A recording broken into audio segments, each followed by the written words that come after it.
What's up, guys? Before we get today's video started, I just want to thank Carbon. All of the videos that he's done in the past with the bumper removal, all the stuff with the little details, I'm going to encourage you to go watch his videos. He does a really good breakdown step by step. One, it's a good way to give somebody else a little bit exposure. Two, he's already did a lot of the legwork needed for this video. I'm going to give you the highlights. If you want details, a really good breakdown, he's got a 5-part series. I'm going to leave a link in this video. Go check him out. If you want to talk to Derp directly, typically he's usually on the streams on the weekends with me. So again, thank you, Derp, and thank you guys for watching today's video. This next part was me sick, but I felt like it was important because it happened directly the next day after, and I kind of just want to say a few things that had to get off my mind while it was fresh. So, and don't forget to subscribe and like the video. All right, what is up, guys? As you can tell, I'm feeling a little sick right now. Don't mind that noise, it's just my... Anyways, stayed up last night and I got the 1LE conversion done, and yeah, it looks sick. I like it, but I'll be honest with you, I like both ways. I like both the ZL1 and I like the ZL1 1LEs. It took me a couple hours, but man, I slept like 12 hours last night, so I haven't been sick in a long time, so this hit me pretty hard. Not like it's taking me down and out, but it's kind of shocking how I remember being sick, but now, yeah. Anyways, for those of you guys that want to do this, I'm gonna tell you right now, I wasn't sorry, I wasn't ready for the expense. I'm gonna tell you right now, I think I added up about $2,700. We give a shout out to two people, and this is gonna go to Blueprint 1LE. Blue, you're my boy! He facilitated this whole deal, and I'm gonna give a shout out to Derek. He's the one that had the parts.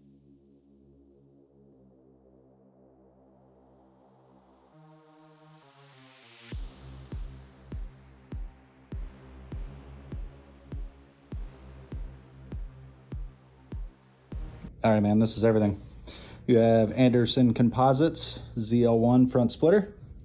You have APR front splitter extension with the hardware spacers and rods, and then the OEM 1LE grill. Sold to me at a good price. So even after the fact of everything, I still had about $2,700 in this whole thing. So those of you that have a ZL1, if you really want to do this, you better be prepared. And I'm gonna tell you right now,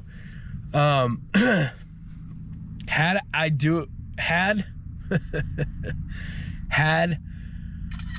I have the opportunity to go back in time and do it all over again, I would just do 100% the OE plastic stuff. Anderson Composite, in my opinion, I did have a handful of bolts left over simply because there's places in these parts where there's not even holes that the OE had. The fit isn't the best. I'll show you here in a little bit, but yeah, for sure, if I was gonna do it again, save the money, I would have had probably better quality, definitely a better fit, and it would have saved me some money to do the OE stuff. I did go with, since Derek had the OE grill, so it was like a carbon to matte black, I stuck with it, so I went with the carbon canards to the matte black inlets. For those of you that think that this is simply a clip-in deal, it's not. I mean, it is shocking how hard those things are fastened in there. So yeah, they might as well just screwed them in, or you know, molded it and made it part of the bumper cover and just sold you a different bumper cover, because yeah, it took two of us to sit there and, you know, ram that thing together to the point where it would just click. The ACS composite, I'm really not impressed with them. The fit and finish, there's a gap. Maybe I'll just wait till I get out and show you guys. But You know, I had you guys on the GoPro today. I just don't feel like lugging that DSLR. Or talking, I guess. I just didn't feel like lugging around that big camera. So, yeah. So I stayed up too late in the cold. And it's amazing. There's probably 20 or 30 screws along the bottom of this bumper cover that hold this thing on with all the aero and everything. As far as I can tell, this stuff, it does really work. So I'm gonna wait till I'm better, and then we're gonna get back after this. So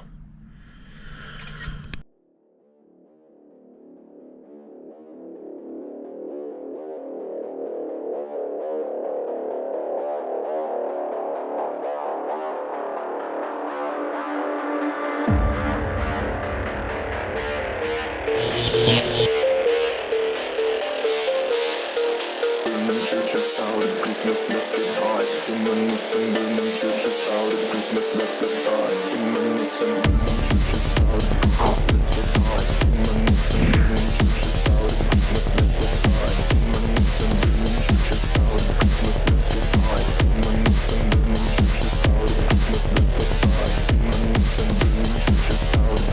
let's get high. In my Nissan, burning churches out at Christmas, let's get high. In my Nissan, burning churches out at Christmas, let's get high. In my Nissan, burning churches out at Christmas, let's get high. In my Nissan, burning churches out at Christmas, let's get high. In my Nissan, burning churches out at Christmas, let's get high. In my Nissan, burning churches out at Christmas, let's get high. In my Nissan, burning churches out at Christmas, let's get high. In my Nissan, burning churches out at Christmas, let's get high. In my Nissan, burning churches out at Christmas, let's get high. In my Nissan, burning churches out at Christmas, let's get high. In my Nissan, burning churches out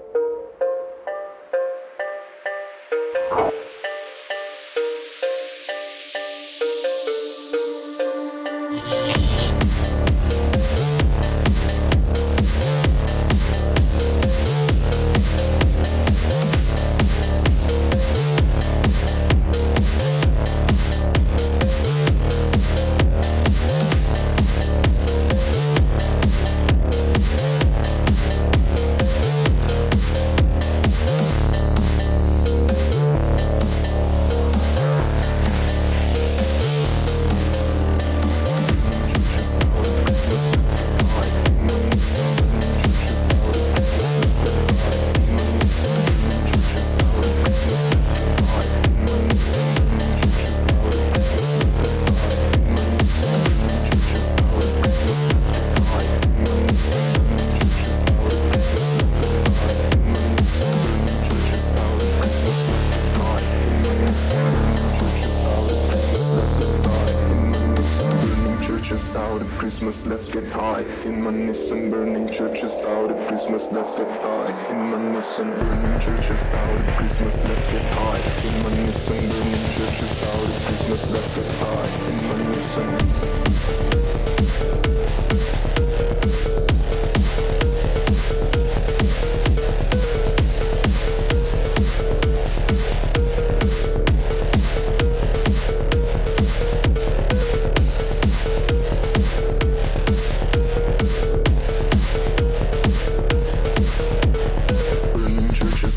Christmas, let's get high. In my Nissan, burning churches out at Christmas, let's get high. In my Nissan, burning churches out at Christmas, let's get high.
hey, before we go, car wash, then we need to do 6130 hits, because next video, ELSD change, and I need data to compare. I'm gonna leave the horsepower the same, 735 at the tire now, 728 torque to the tire as well. The Goodyears are a little bit bald, but doesn't matter. We finally got a day above 60, so we're gonna be doing some hits. I think it's gonna be, I think we're gonna get the tire to stick. So this will be a good day to get some data. 60 to 130, we'll compare. Here we go.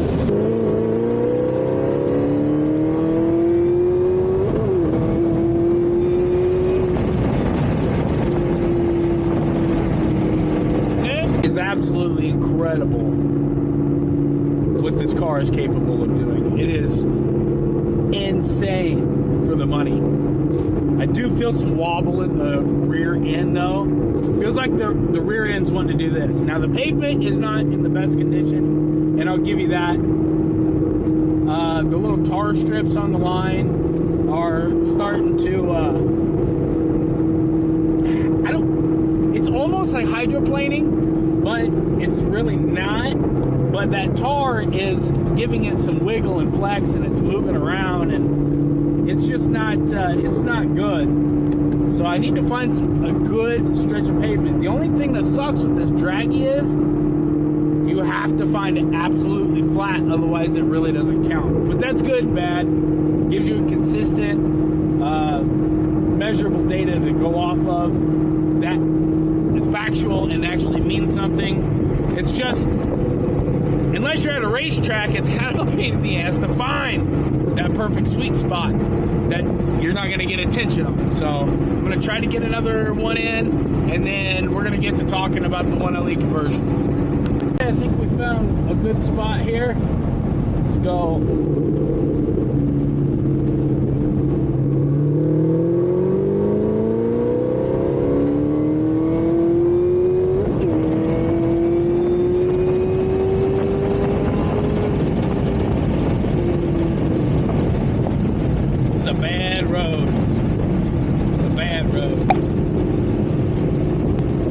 Also a bad shift too. This is probably gonna be as clean as pass as I can get, but let's just let's try it.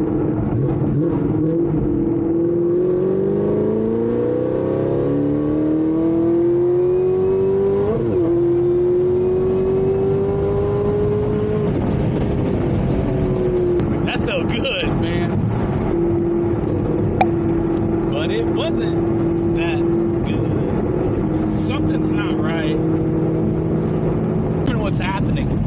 I really can't figure out what's happening. The chassis is wanting to jump around, it's wanting to bounce. I think it might be the surface of the road. You can feel it. It's a little, I don't know if you can see it in the camera, because these action cams have like really good stabilization, but it's, the road's wanting to do this. This is a problem with the real world versus a racetrack. I wish we had a racetrack, but gotta work with what I got. So I'm gonna pull over. I'm gonna make a video about we're gonna talk about the 1LE conversion. Aside from that, we're gonna go out and enjoy the rest of this day. A lot of people might be wondering why I even did this to begin with. I understand it's expensive after the fact, but I did get a good deal on the stuff, and I do thank Derek for cutting me a deal on. I'm right next to a highway, so sorry if there's a little bit of road noise, but I got stuff to do, and I gotta sneak in a video when I can sneak in a video where I can. So let's get out here. I'll explain everything. I'm having a problem, and I am kind of hard on Anderson Composites. Is the fit isn't 100%. Okay, so the fit isn't 100%, and that's fine. That's to be expected with aftermarket stuff, of course, but they're really charging a premium. Now, for the money, I don't feel like you're getting your money's worth with them. True Fiber, I do. And as a matter of fact, I went back and looked. True Fiber's website actually does state now that they are 100% automotive UV stable clear coated after they come out of the mold. So that's good. That's a win for you guys. In turn, I really didn't have to clear coat these canards. Now, speaking of the clear coat process, I clear coated the canards, the front splitter, and the other canards. All 3 pieces ran me $446. A lot of that was my own fault. A lot of that was my own doings. I understand, because one, I chose a custom shop instead of a regular body shop. So the labor rate, the labor rate per hour tripled, plus the cost of materials. But they did use House of Color USC 01, which I am familiar with that clear. It does have a ton. I don't know if it is the most, but it has a ton of UV screens. So these parts that got clear coated, yeah, they're gonna last a long time. They should stay like that. They won't chalk out. If I do get rid of the car, whoever bought it, yeah, you ain't gotta worry about these parts. So I did go with, which I am a big fan of. Man, I got all kinds of bug guts. I did intentionally leave this blank. I wanted to see if I couldn't find something like some other than a ZL1 logo. But you can see, man, look. I don't know if it's gonna pick up, but yeah. I'm definitely digging the flat black to the carbon. It makes the carbon pop more. Here's an example of what I'm talking about with the Anderson composites. If I can get up close there, you can see like this gap. See that painted line, that blue? That flap just sits on top of the bumper cover. It's not replacing anything. It's not doing anything. It's just sitting on top of the bumper cover itself. And you can see the fits isn't 100%. So what that tells me is you really, like, if you can get by with shaving this back, or even just have a crappy fitment like I do, you can get by without changing the grill. Because if you'll notice, the grill, the 1LE style has more of a hexagon or blocky square shaped, as opposed to the regular ZL1 being more like a wire mesh, where it's a more acute triangles. And they are different, and you are going to have the matte black as opposed to the carbon flash painted upper and lower grill. The upper and lower grill, the upper grill is the biggest pain in the ass of the whole process. The lower grill was actually quite easy. It really wasn't that bad to do. So the lower grill, really, everything just pops in place. I will say this. There are two, you can actually see like the fitment. I don't know if you can see daylight through that or not. But those of you wondering, these are like on there. You can see the whole bumper cover flexing and moving. So I will say, I've had this up to about 145, maybe 150 miles an hour. And it does feel pretty stable. I got a little bit of tire wobble. I'm gonna get the tires rebalanced. Hopefully that comes back out. Other than that, yeah. So this is standard OE. And oh, I will say, I wanted to say this, get out of the wind here. When you are cutting for the canards, because you do need to cut, there are 2 slots right here that actually poke through, and then there's a clip that pokes through and actually securely fastens those canards to the bumper cover. The 2019 and up ZL1 front bumper covers are pre-marked, so that way you know exactly where to cut or exactly where to drill. Just stay within that square. Other than that, it's really kind of dummy proof. Let me see here. I don't know if you can see that in person. It's just, you can see a ton of daylight coming through there. True fiber, I'm gonna say the weaves on neither company is perfect, but I felt like my money there was a lot more value to be had with the true fiber. Damn, buddy. There was a lot more value to be had with the true fiber by far, especially if they're clear coating. That's an additional cost that you don't have to do, which the Anderson composites you do. And Anderson composites is through the roof. These canards, I've seen them for like $790 online. Screw that. These were $480 plus shipping. You ain't got to do anything with Chevrolet, the upper and lower grill. Now, if you could get this trimmed down and you can use the OE grill, that's like another $1,000 that you don't have to spend. I believe this was $400 or $500 for the lower grill, and this was either $350 or it's about $400 for the upper grill. I know, but that's stuff costs what it costs, and until we get past this stupid phase in life, shit's just gonna cost. Oh man, by the way, when you are cutting, I did use a drill, and I tried to use a mini cutoff wheel. Kind of a dumb move in my end. I did burn my paint. It's no big deal. No big deal. I mean, it did gouge the plastic. It's really not that bad. I mean, I can make do. I mean, if I had to, I could fix it. No big deal at all. Other than that, like I said, the whole conversion front end, just this lower piece, it's going to run you about $1,300, $1,400. The canards, about $500. The inlets, it's going to run you, if you want to go with the carbon fiber ones, it's going to be about the same. I got these for about, I would say $150. I can't remember. I'd have to take a look at the invoice. I've just been buying parts, throwing them off to the side, and when I get around to the project, I get around to the project. I got like 2 or 3 different projects laying around I still have to do yet. So it's just the way I do things. Other than that, follow Derp's videos for taking the bumper cover off, reinstalling everything. Just make sure you know, put some tape, put 2 layers of tape on stuff if you're gonna have the bumper cover upside down on like a hard surface. That way you're not scratching things. You can cover things in microfiber towels. You can buy a whole bag for like 15, 20 bucks.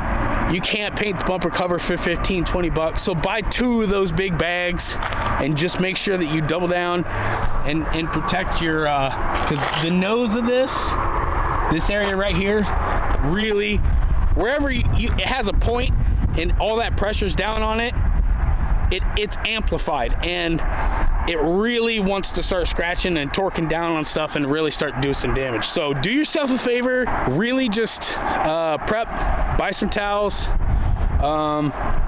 Yeah, you'll prevent a whole big headache.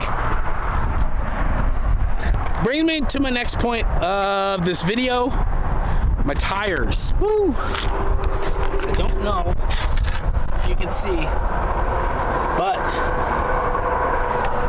yeah, she on the wear bar. So here's my thing. I'm gonna give it side here. Here's my thing. I do have a spare set of rims that my dealer did give me when I purchased this car. Do I buy a radial? Because I can get a 20-inch radial on this. I had another subscriber comment on the Nitto NT555 R2 and K-band.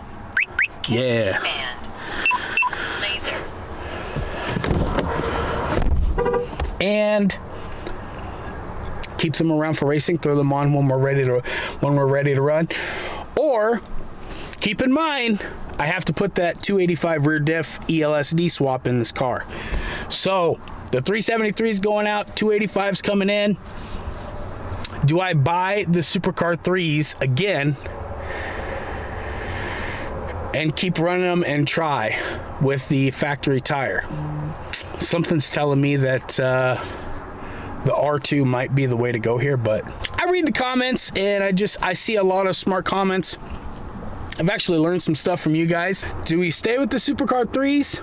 I'm kind of ruling the Supercar 3Rs out because I've had from some credible sources, especially people that are on circuits from time to time, you know, on the track, racing, telling me that that 3R It's an awesome tire, but on the street, you're not gonna be able to heat the tire up to utilize the full potential of the tire, so it's kind of a waste of money. That's kind of why the Supercar 3 was made. It's a different compound. It's made more for the street. So, makes sense to me. So I'm going to actually take their advice, and I'm going to leave a toss-up between the Supercar 3Rs, or do we go with the Nitto NT 555 R2 radial, and just kind of know that we'll be there for traction. But just with this 285 ring gear, I know that the R2 will hook up, but the thing is I just don't want to lose my lateral, my side to side, my cornering capability. So comment below, tell me what you guys think. If you guys have any experience with this, definitely comment below. Other than that, I'm going to give a shout out to T2. She hit me up on Instagram and told me that she purchased some Umbra taillights. So she got them put on her, I think it's Riverside Blue LT, or 1LT. So yeah, looking good. Other than that, I hope you guys liked the video. Hit the like button, subscribe. You guys know what to do. We'll catch you on the next one. We'll catch you on the next live stream. Until then, I hope you guys are having an awesome day. Take it easy. We'll see you. Take care. Bye.